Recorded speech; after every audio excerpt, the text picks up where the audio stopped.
Just a quick word about the Boniuk Institute. The Boniuk Institute for Religious Tolerance at Rice University is dedicated to nurturing tolerance among people of all and no faiths and to studying the conditions in which tolerance and intolerance flourish. Our mission is to understand the conditions that make peaceful coexistence possible and to promote these conditions locally, nationally, and throughout the world. Through innovative educational outreach to students and adults alike, the Institute offers a range of distinctive signature programs promoting religious tolerance. Tonight's program is part of our Bridge Builder series, which is designed primarily for outreach to adults in the Houston community. And its theme is not even only about promoting interfaith tolerance, but intrafaith tolerance. I don't want to say too much more about that to steal any of Alejandro's thunder, but I think you'll hear it as Alejandro proceeds. I'm going to introduce Alejandro in a moment. He's going to speak for a good chunk of time about his topic tonight, and then he and I are going to engage in a sort of informal Q&A-like dialogue for a few minutes, and then at the end we do have some note cards and pencils. We're going to encourage you, if you do have questions, to jot them down on the cards. We'll collect them at the end of the tables, and there'll be at the end of the rows, and there'll be an opportunity for you to get those questions answered, ideally. Alejandro Shaul is an assistant professor and director of education of the Integrative Medicine program at the University of Texas MD Anderson Cancer Center, Houston. He conducts research using mind-body techniques with cancer patients, holds group and individual meditation classes and clinic for cancer patients and their support system, and directs education programs geared to faculty and staff, patients and their caregivers, and the community at large. He's also an associate faculty member at the McGovern Center for Humanities and Ethics at the University of Texas Medical School in Houston, where he teaches medical students in the areas of spirituality, complementary and integrative medicine, and end-of-life care. After traveling to India and Nepal and meeting various swamis and rinpoches and other Indian and Tibetan masters, including His Holiness, the Dalai Lama, Alejandro studied under leading Tibetan lamas of both the Bonpo and Buddhist traditions. Inspired by this journey, he pursued his academic studies in religious studies, focusing on Indo-Tibetan Buddhism, and obtained his MA at the University of Virginia and his PhD at Rice. Facilitating mind-body practices and researching on them at the MD Anderson Cancer Center, his PhD dissertation was a study of the yogic practices in the Tibetan Bon tradition and their contemporary medical applications. Alejandro has since continued his Tibetan contemplative practices training and completed the 7-year training program at Ligmincha Institute in 1999 and the 3-door seminar in 2011. Alejandro has been teaching Tibetan meditation and Tibetan yogic practices under the auspices of the Ligmincha Texas Institute since 1994 in various parts of the USA, Latin America, and Europe. He's also taught at Rice University, the University of Houston, and the Young Center of Houston, has collaborated on interfaith and contemplative practices at the Rothko Chapel, and was on the board of the former Boniuk Center for Religious Tolerance in its previous incarnation.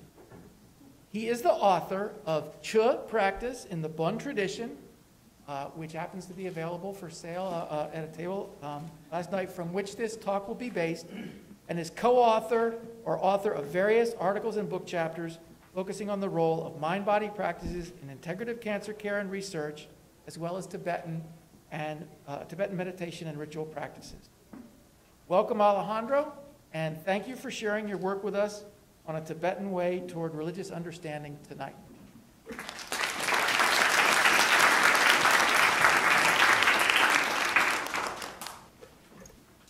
Thank you, Mike. Wow. Thank you, everyone, for coming. It's a great pleasure to give a talk both at Asia Society and with the Boniuk Institute. For me, this area of religious understanding, I guess it's something that came already from home. So home for me is Argentina, a very Catholic country. and I was born in a Jewish family, and I went to Presbyterian school. And so, of course, I became a Buddhist. In the meantime, I married a Catholic, and kids go to all the different kinds of faith of school. And partly it's a search. Partly some people would think for identity. I would think it's more for meaning. And part of this search for meaning actually has a relationship with this idea of identity, which I think is sometimes what ends up happening when we discuss in different religions, when we do inter or intra-religious dialogue. So, years ago, as Mike was saying, when I traveled to India and I was searching for meaning, I came about this very interesting person called Yeshe Dorje Rinpoche. And Yeshe Dorje Rinpoche was a yogi in the Nyingma tradition of Tibetan Buddhism. And one of the things that he was a master of was of this practice of Chö. He also, actually, was also the rainmaker for His Holiness the Dalai Lama. And that meant both the rainmaker when rain was needed and the rain stopper when that was needed too. I actually tried to learn that practice, and I don't want to tell you about outcomes. But this practice of Chö, one of the things that really inspired me from the beginning was actually more the external part, which was the aspect of the melody, the aspect of the chanting and the different instruments. And as you can see, he has a drum, and this is and I'll talk a lot about this, is a thigh bone trumpet. And then there's also a bell, and partly it's a very nice melodic practice, but when I started understanding more on the meaning, it was actually much more deeper than what I ever expected. And it's interesting because part of it was about cutting through the identity that you think you have. So how can that be attractive? So one of the things I learned about this practice is that even though you start by doing it in a place like a monastery, where I met Yeshe Dorje Rinpoche, or sometimes yogis would do them in caves, but actually part of the practice is to overcome fear, what they call Nyen Salam in Tibetan, to go through the path of fear. And as you confront fear, is kind of get over that, overcome that limitation of fear. And the way that you do that is by visualizing that you cut your body.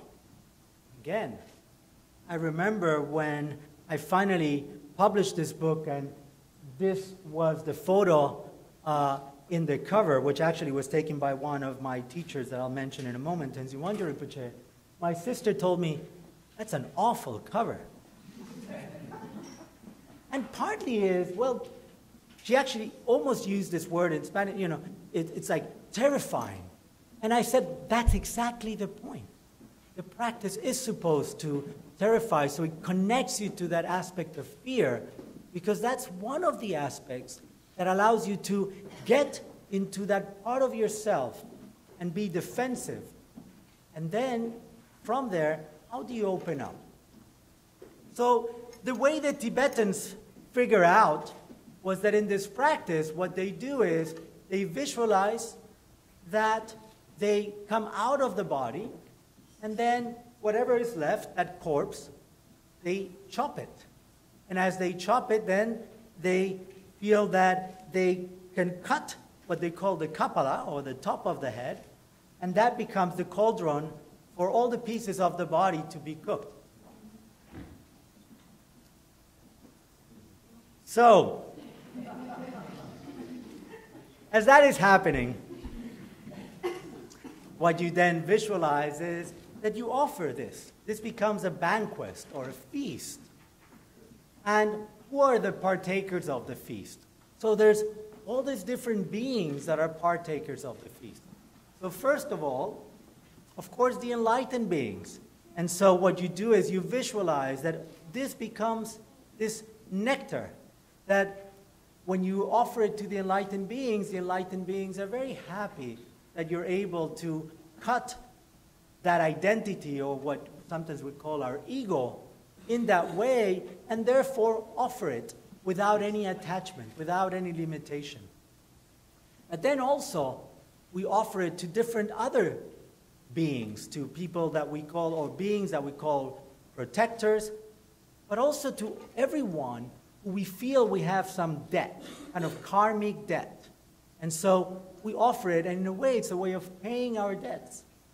And as you pay all your debts, you feel like, this is very relaxing. Now I don't know anything. I'm very open, and I can stay in that open state of mind. So while you're doing this practice, you're doing this visualization, and your meditation focuses in how slowly, as you do all these offerings, you're cutting through not only the body, but all the limitations that the body imposes. So why do they choose the body? Because the body is, in a way, that locus of the place where we feel our identity. Many times we say, this is me. And so by cutting, the way that we identify to that me is what allows us to go a little beyond that. What was interesting, though, that when I first started practicing this, as I said, I was really more focused at the beginning on trying to learn the drum, trying to learn the melody, and then slowly learning more and more about the meaning. And it was when I came back from India, and I came first to Argentina, I met another teacher, Namkhai Norbu Rinpoche. And interesting enough, Namkhai Norbu Rinpoche was also a Chopa, also practiced this practice of Che. What was interesting, though, that I didn't know then, is that that practice was different from the one I learned. And what Norbu Rinpoche taught me was that actually there's many different texts from this one practice. Furthermore, that actually many of the practices that we do in the Tibetan tradition have many different texts, many different lineages, and the interesting part is that some people coincide and they are friendly in how they interact with that, and some are less friendly in how they interact with that. And I learned that even more when I continued my search, and I met these two teachers. The one on your left is Lopon Tenzin Namdak. The one on your right is Tenzin Wangyal Rinpoche. And they're from the tradition called Bompo. So it's part of the Tibetan tradition, a little different and a lot of similarities from the Buddhist tradition. And guess what? They also practice Che. But also, it came from a different text. And so I was really puzzled by all these different lineage of the same practice, and why would we need all these different lineages? What was also interesting is that started sparking also my interest in the aspect of academia and understanding not just how you sit and practice, but what's beyond that, or what's the context of that. And that's when actually I came to the States, and as Mike said, I did my master's at UVA, and my master thesis actually was on Che. And as I was exploring this practice, I started learning Tibetan, and so I was able to translate the text, which I do, one of the many texts in the book, but also trying to explore more this idea of the word Che. And Che in Tibetan means to cut. And again, it's to cut the attachment of the body. It's not about cutting the body, it's about cutting the attachment of the body. And what also I started realizing was this tension that existed between the Burn tradition and the Buddhist tradition in Tibet. And that, as I was saying earlier, in some cases there's a lot of similarities, and I guess depends from what perspective you see it. I would say that there's more similarities than differences, but of course others would say, well, we focus on the differences, and there are some differences. And so one of the things that I started exploring as I did more study on this practice was, what are their similarities? What are their differences? Are they coming from the same place? How do Bonpos and Buddhists interface in this practice? And what I noticed was that it's actually a very Tibetan practice.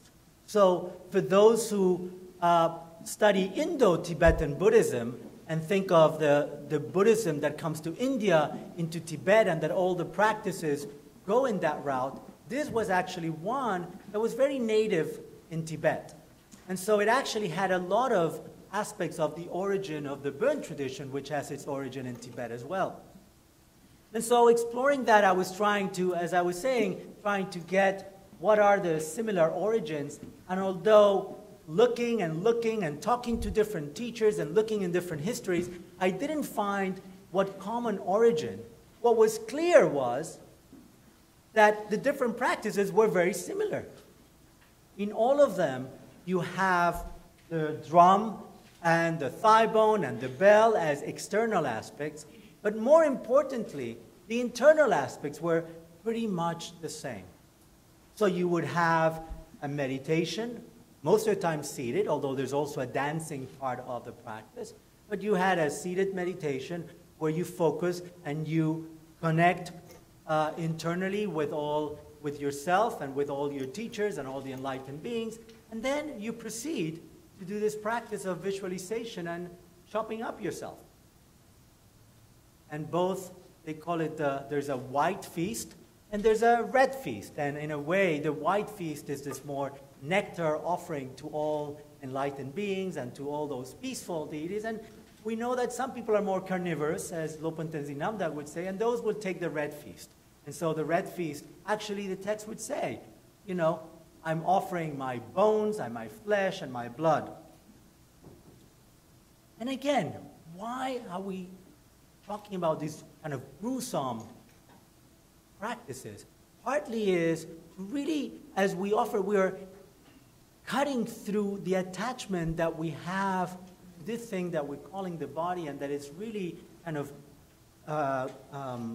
integral to the way we identify ourselves. And so, as I continued studying, I was able to study both with the Tibetans in the Burn tradition and in the Buddhist tradition, but also get more into the scholarly aspect. I also met this teacher, Lama Tashi, who, as you may, I don't know if you can see this, but he was dancing as he did the practice. Another tropa that actually we were able to bring to Houston to demonstrate this practice.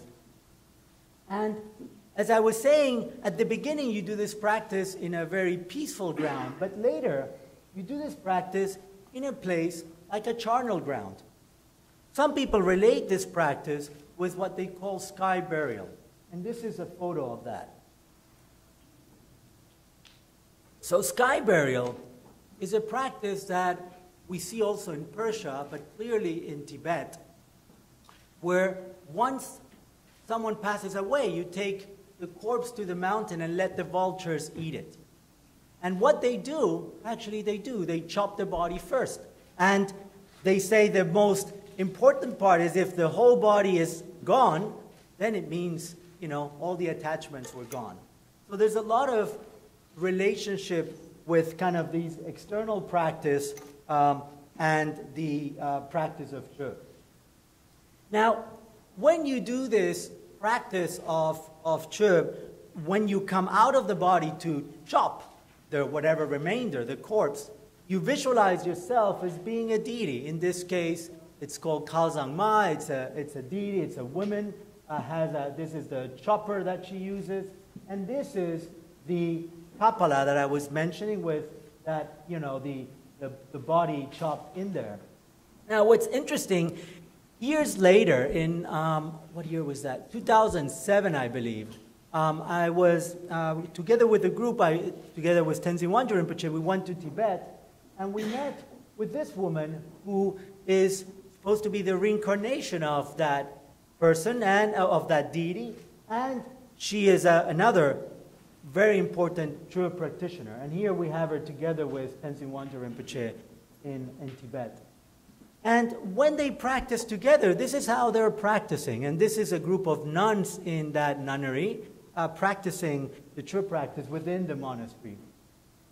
And this is actually asking her to use the text. And one of the ways that they bless the text is that they put their thumb. And so, you know, I ask her, please, can you put your thumb in my text as a way of blessing? And I also ask her to be in the book. So this is one way, again, connecting to the text, connecting to the practice. And sometimes I feel, well, there's a little bit of attachment there because I actually wanted that text to be blessed, and I still have it. But part of it is how we use it with the supported blessings. And this is one of the translations that we did of the practice. Now, in a more peaceful aspect of how you cut through these sectarian boundaries, and let me say one more thing that I think I didn't define well, which is this word of che, which means cutting. It's also what I decided to do in the book is to use it not just as the cutting of the ego as just one as an individual, but really the cutting of the sectarian boundaries, particularly between Bon and Buddhism. And so, knowing that there's different aspects of the practice, some people would think of all these more gruesome part as what they call the whole shamanic part of the practice. And clearly, at least within the Bon tradition, there's a whole area that we call the causal vehicles that include very similar aspects to shamanic practices. And then, of course, is more this aspects of what we call the sutra practices, or the practices of renunciation, of renouncing to those things that don't help us into the path. And in fact, much of these practices are also seen of kind of leaving the body, which is the gruesome part, and just connecting more to the internal aspect of the mind. And so there's also the aspect of Tantra, of transformation, and how we can transform our, on one hand, we can transform our emotions, for example, anger into love, but on the other hand, how we can transform, for example, this body that we're, this kind of matter part, into this nectar that satisfies even the enlightened beings. And then, of course, there's the Dzogchen practice, and these are 4 different aspects in the Tibetan philosophical traditions. And so Dzogchen is more of a leave it as it is, of being in that state of mind and letting things come and go. And in a way, what's interesting is that the true practice, both in the Bon and the Buddhist tradition, have all these qualities. So you can see them from any of these perspectives, and there they actually merge, because that aspect of limitations are not there anymore. So partly what I tried to do is I used Mikhail Bakhtin, who's a linguist, and actually interesting enough, when I was talking to Mike had done some studies on Bakhtin, and to use this kind of dialogic approach to see how it doesn't have to be one way, like the shamanic approach, or the other way, the sutric approach, which rejects the shamanic approach, but actually could be a mutual understanding without really having to hold one only view. And that's really what happens in the Dzogchen perspective. So as I was keep on studying and exploring both in terms of the Tibetan tradition and myself, I met His Holiness the Dalai Lama, and I realized as he won the Nobel Peace Prize and how, what kind of his openness, in one sense, within Bon Buddhism, and really embracing Bon Buddhism, but really being much more than that, really embracing all beings without exception, and really having, as he says in one of the books, it's a kind of a policy of kindness, a sense of universal responsibility. And as I was clicking not only to his message, to this person, it really kind of opened a sense of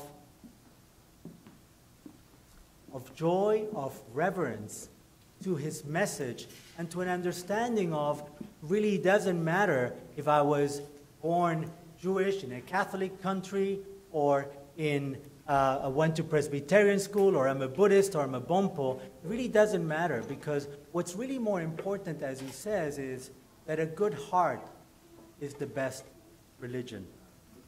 One of the messages, that's kind of the book cover, one of the messages that I like about His Holiness that actually also conveys much, I think, or it's in touch with some aspects of the Bonyuk Institute, if you look at how the practice of tolerance. But how, by doing the practice of tolerance, is finding that one's enemy is in a way the best teacher. Now, what do we mean by enemy? By enemy, we mean, again, what we usually identify as enemy can be really the doorway to open up. So the enemy is, in a way, a limitation that as we open up, we cut through that limitation and we open to really embrace the dialogue with all beings. So to conclude this part, I wanted just to read one part of his noble acceptance of the Dalai Lama, which actually I want to proceed by saying that when I was in India in a pilgrimage, and I came down to Kashmir, and I saw that the Dalai, I was in Srinagar, and I saw in the paper that His Holiness the Dalai Lama had won the Nobel Peace Prize. And it was really interesting because I felt a sense of joy and reverence as if it was my father or my mother who had won the Nobel Peace Prize, and I hadn't at that point met him. But his message was really deeply felt. And he says that the realization that we're all basically the same human beings who seek happiness and try to avoid suffering is very helpful in developing a sense of brotherhood and sisterhood, a warm feeling of love and compassion for others. This in turn is essential if we are to survive in this ever-shrinking world we live in.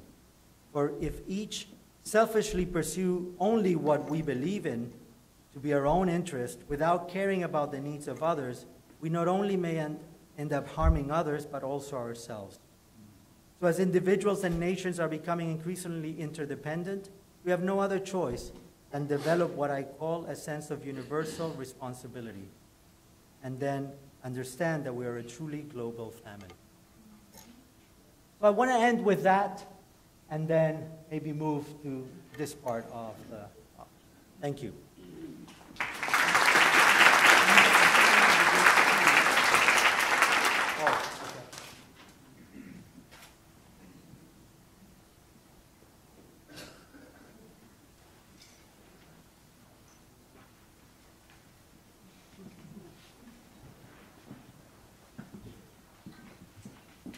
Hello?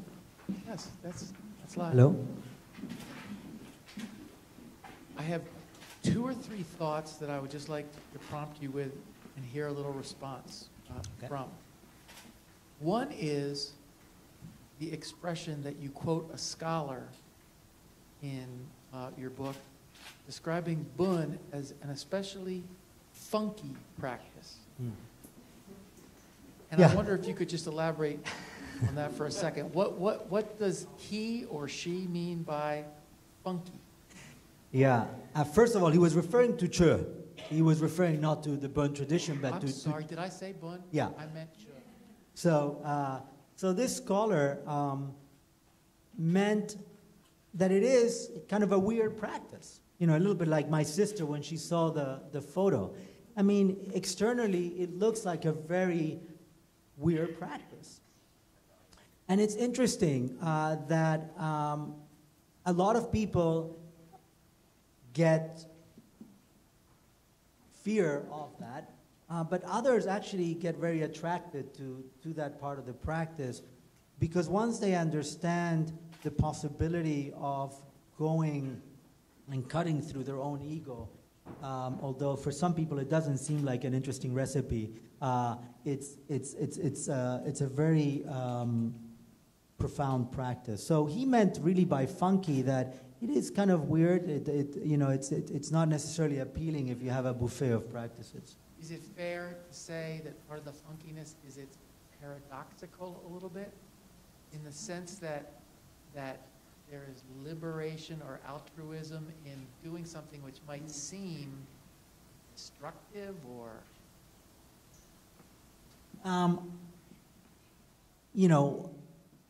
I actually spoke quite a bit with him. He was one of my teachers at UVA. I think he was not talking about the paradox. He was actually talking more about kind of the more shamanic. And partly, I mean, if I may, he was coming from a very philosophical perspective, more of what we would call in the Buddhist tradition a more sutric perspective, and kind of rejecting the more shamanic aspect. So if you think of the Bakhtin kind of move, it's kind of saying no to the shamanic aspect and saying it's only the philosophical part that it's valuable. So in a way, he stays in that second stage without getting into the third stage of saying, well, both are valid. They both have aspects that we can nurture from, or we can value from. Yeah. Here's my last two, and then we would like to open it up. And maybe our group is of such a size that we can just simply raise hands and here, and we can repeat people's questions. I'm glad that you invoked Bakhtin toward the end of your talk. Your book is subtitled A Dialogic Approach, Cutting Through Sectarian Boundaries. And there's another scholar that you quote, I think it's toward the end of the book, who describes Chu as like taking a jet plane to enlightenment rather than walking. And I'm wondering is there any analog to Chu as taking a jet plane to cutting through sectarian boundaries, or to interfaith or intrafaith dialogue? Or is that perhaps an inauthentic leap or connection to try to make?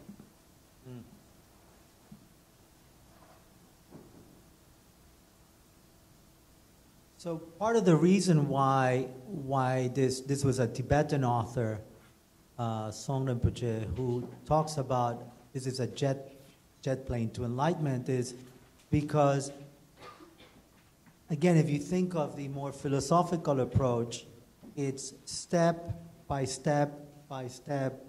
You go in this very gradual approach of learning. Whether this one is kind of cutting through all of that and just exposing you to it's just right there. Do you see it? Right? And so if you see it, then it's a jet plane to enlightenment. If you don't, then you still keep on going. And have you explored much with Westerners who don't necessarily practice Bun or Chu or anything? Have you what kind of responses have you gotten from Westerners when you discuss this practice?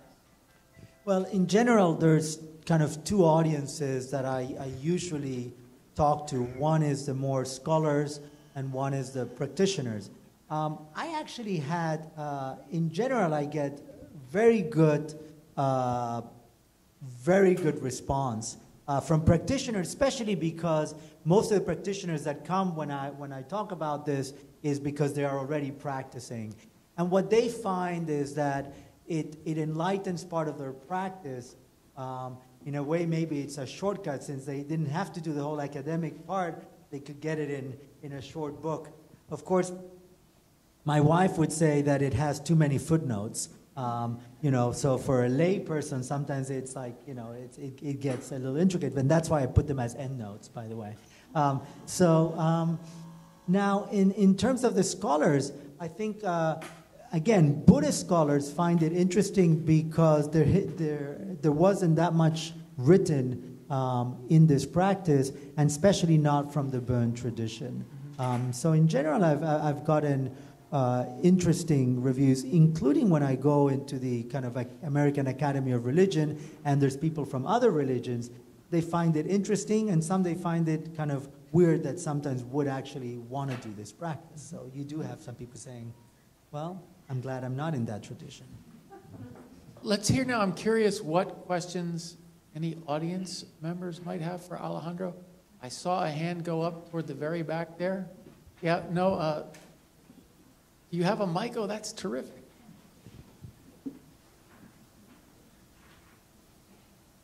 Thank you. Noticing the slide behind you and thinking about how in Western history, though there's certainly been a long history of supporting peace and maybe even the idea of coexistence, the idealization of the word tolerance is very recent in Western history. So if you read Thoreau or even as late as Martin Luther King, you can hardly find a word about tolerance, although today it's the idealized buzzword that everyone is talking about. And I see that and I wonder if it has an older history in Eastern thought. And does that influence, is that the reason why it's now idealized in Western thought? Is that traveled, or was it that the Western idealization traveled eastward? Yeah, thank you. No, in fact, there is no particular word for tolerance for example, in Tibetan. And I think the word tolerance for some people is also not only it's a buzzword, but it's a word that brings a lot of discussion. I think including when it was chosen for the Banyuk Institute, I remember. And that's why also, I mean, I originally when we were planning the title for this talk, it was a Tibetan way of religious tolerance, and we changed it to religious understanding, which I think part of it is it's not just about being tolerant, but it's really by understanding each other, then tolerance and openness and other aspects come. But it's really, at least my focus is more on the understanding part. Thank you. Yeah. Understanding one another. Yeah. I have two questions. Very good, Tom. Thank you. Yeah. I have always been under the impression that Buddhism is a very non-violent kind of religion and practice. But what you show today is a horrific, kind of chaotic, of cutting, of feeding things. So could you kind of elaborate on that? Yeah. And your second, my second observation is that you are taking this, and obviously it is also a scholarly approach, and also to apply it, like you said, to medicine. And is your JET approach really affecting your cancer patients, which you're working on? Thank you. So the first question on violence, I think like any religion is the way that we see it expressed is through humans. And I think every human or many humans in different religions, no matter what religions, there's some that are violent and some that are not.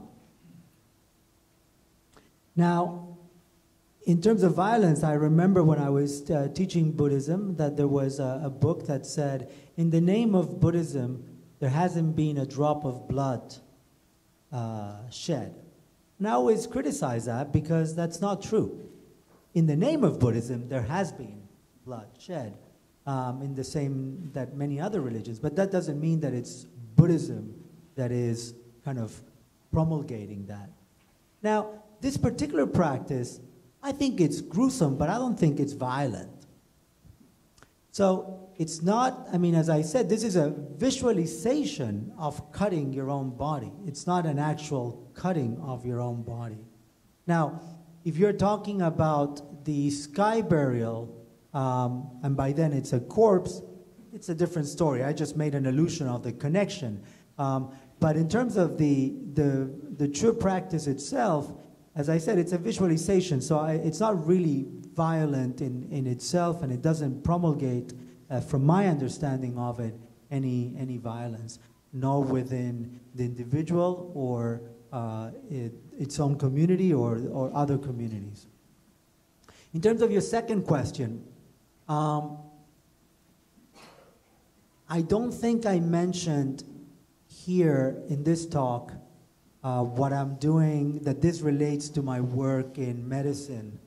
I think it was mentioned by Mike in my bio that I do work at MD Anderson. I do work with cancer patients, but I don't do this practice. Yeah, what I do is I lead meditation practices, and we do research in that.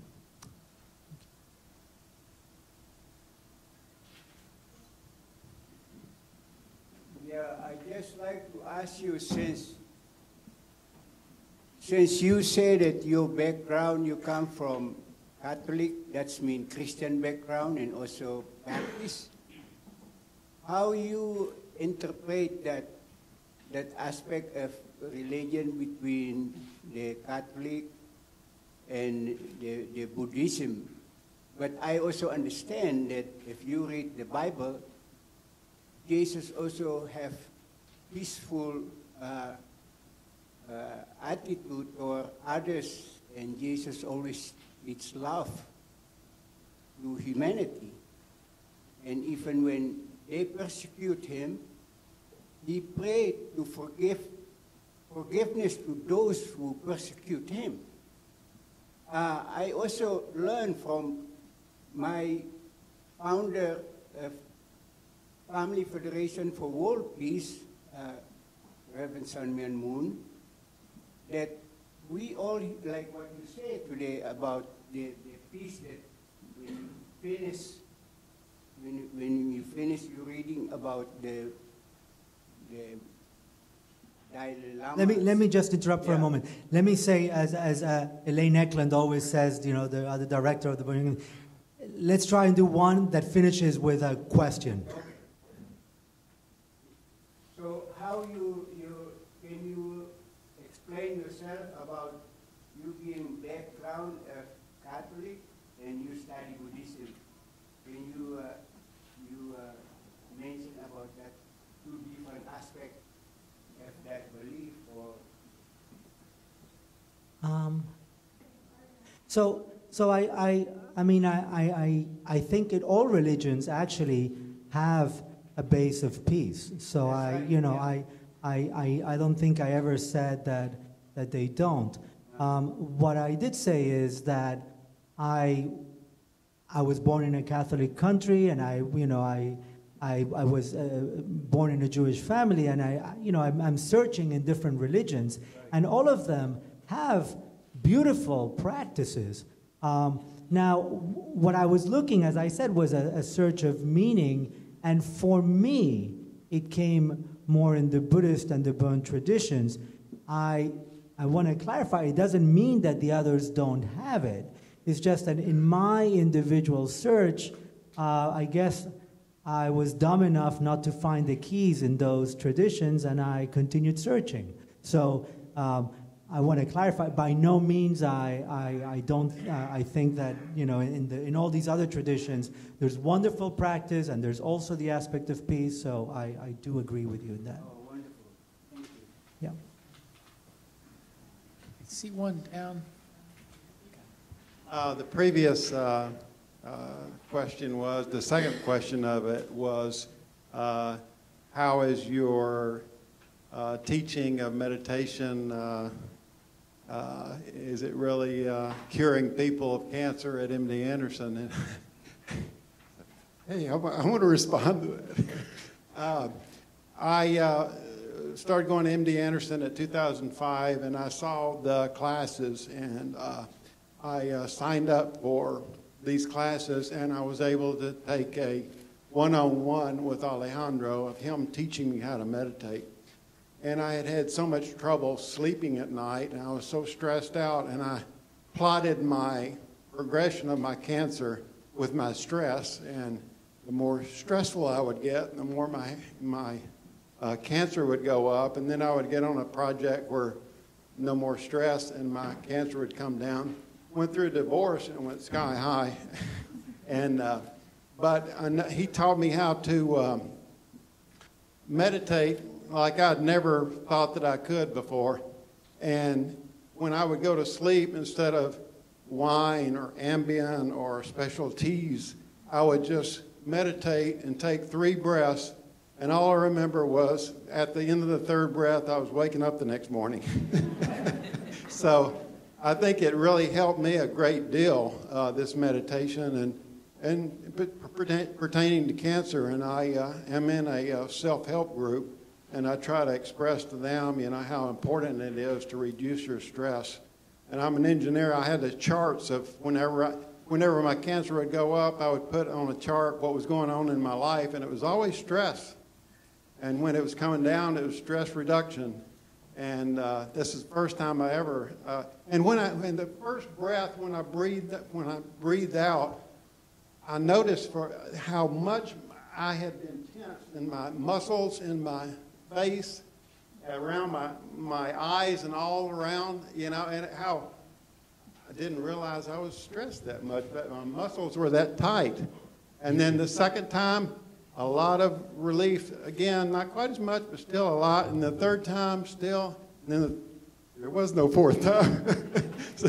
so I'm deeply appreciative to him. And yes, in my opinion, it definitely cures.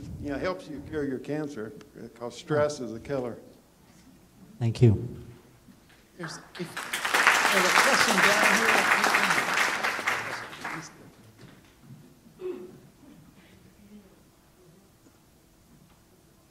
A couple of comments. One, as I'm sure you know, it was when Hindu materials were made available from the Germans at Harvard. That's when Ralph Waldo Emerson and Thoreau were able to read and develop their idea of transcendentalism. The idea being that God is in everything, and particularly inside people. It seemed to me, as best I could understand what you were saying, not that it's your fault, it's my fault, that you're kind of emphasizing that we are not humans with a spiritual nature. We are spiritual beings with a human exterior. And that the important part of what we are is the spiritual part, the material, the external, which we are kind of raised to. I mean, we worship our bodies and what have you. But that's not the important part. And it would seem to me, I don't know that much about cancer, but I know a lot of people have to lose parts of their body or be reconfigured. And so using that as a basis would be very helpful if the people could buy into it and understand that they're not changed. It's just the external that's changed. But in going through the process, the important interior part is maybe more fully developed. I have a question. I sponsor a young lady in Tibet, not in Tibet, in Nepal, who's from the lower class. And so I pay for her to go to an English-speaking school so that she can then go on to college. And is there a difference in the Buddhism, because we correspond, is there a difference in the Buddhist approach in Nepal than from Tibet or India? And if so, what might a couple of salient features be so that I either can discuss them or be aware of them in my correspondence?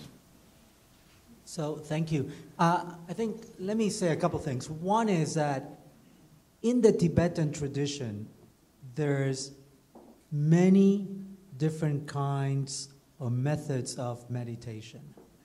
In fact, they would claim there's 84,000 different kinds. And this is not the mainstream one. So, and that's why I wanted to study it. I mean, as a scholar, you usually like to study things that are kind of unique, that you can say something about something new. So that's why I chose this practice, not necessarily for being a mainstream practice. So that's why this is not... That's where the word funky could come in. That's where the word funky could come in. So that's not the practice, neither that I teach at MD Anderson, so nor the ones that, you know, this person that you're sponsoring so kindly may be aware of. So this is a practice that is one of the, what we call the tantric practices, and then if you think of it as curriculum, if you would, it's not done at the beginning. So this is not taught to neophytes. So you would have to have quite a basis in meditation to learn this particular practice. Now, the reason why, or maybe Mike should answer this, but the reason why I think at least we started talking about why bringing this practice and this is because of the possibility of this interaction, of how this may open a way of how we can interrelate from human being to human being, both within the same religion as well as with other religions, or what we call the intrafaith and the interfaith. Yep. Time maybe for one more last one. I was just curious, you mentioned during your talk something about shamanic practices, and I was curious what you meant by that and how it was distinguished from other things that you were talking about. Thank you. That was one of the most difficult parts in the book to write. And partly is, again, the word shamanic does not exist in Tibetan. So what there are is similar practices that they call the causal vehicles. The Gui Tekpa. And basically what they are is practices that relate to, while for this lifetime, here and now, that allow us to be healthier and kind of better, what I would use now from a term that I'm using at MD, quality of life, as we can be then to practice more. Now, the shamanic part is more the aspect of sometimes, for example, the cutting of the body, the aspect of liberating from that flesh. These aspects are things that we see in other shamanic traditions, and that's why there's parallels, and that's why I actually many times use shamanic with kind of scare quotes, as we call them, right?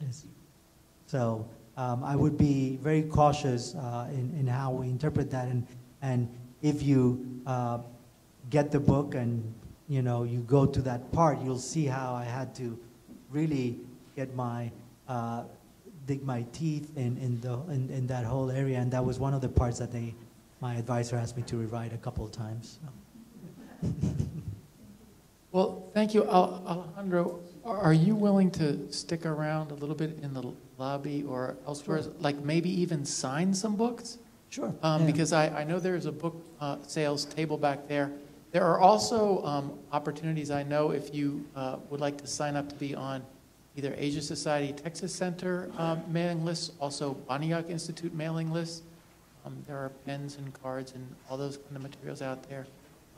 In the meantime, I want to thank you for sharing your expertise with us tonight, and thank you to the Asia Society for being such gracious hosts, and thanks again to Dr. Milton Baniak and his wife Laurie for having the vision to endow the Institute in the first place. So thank you very much.